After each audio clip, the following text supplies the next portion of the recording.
Your voices say that you would love to claim this one's enchantment and that one's realized hope.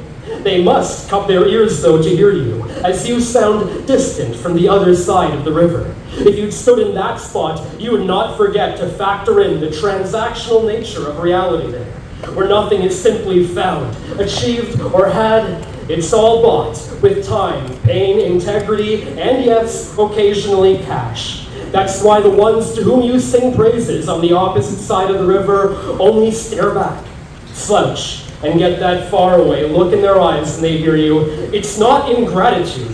They're remembering what they paid in loss and austerity to stand in that air, feeling less accomplished on some higher plane than spiritually diminished and simply changed. Thank you.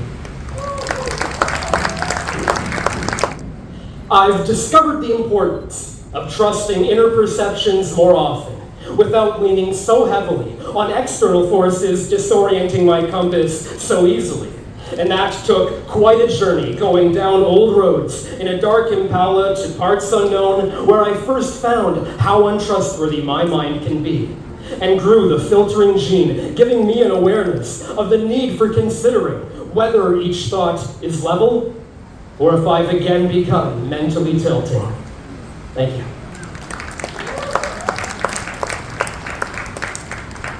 Go ask strangers for sympathy.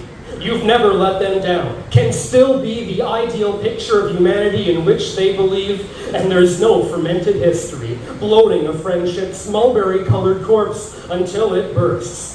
Ask someone who's seen your best alongside your worst for that understanding, and you'll find just how much a human mind really recalls, though selectively focused on a psyche's fault lines, when interactions rooted in love are thought of as never involving any mess, when passive-aggressive reactions are mistaken for forms of peacefulness. Thank you. You know, I take data from what I'm told, plus what I see, plug it in, and the equation keeps spitting out incoherent anarchy. I hear how rude it is to tell people they'd look better if they smile, that we should feel our valid feelings, and that forcing a happy disposition is its own oppressive misery. And everyone seems to agree.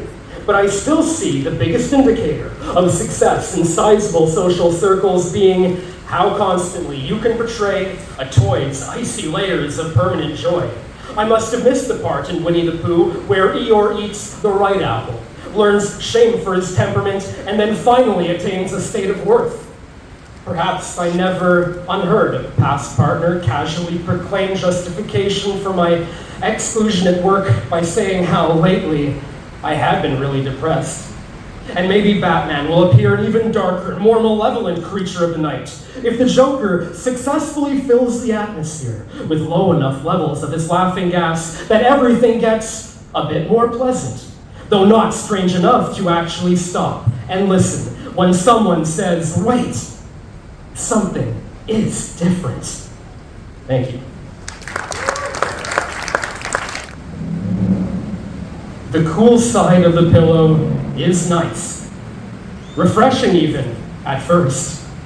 Although eventually, I found that the other side's higher temperature surface more closely resembled feelings of physical touch between my skin and soft pajamas clothing a warm body once waking up beside me. Thank you.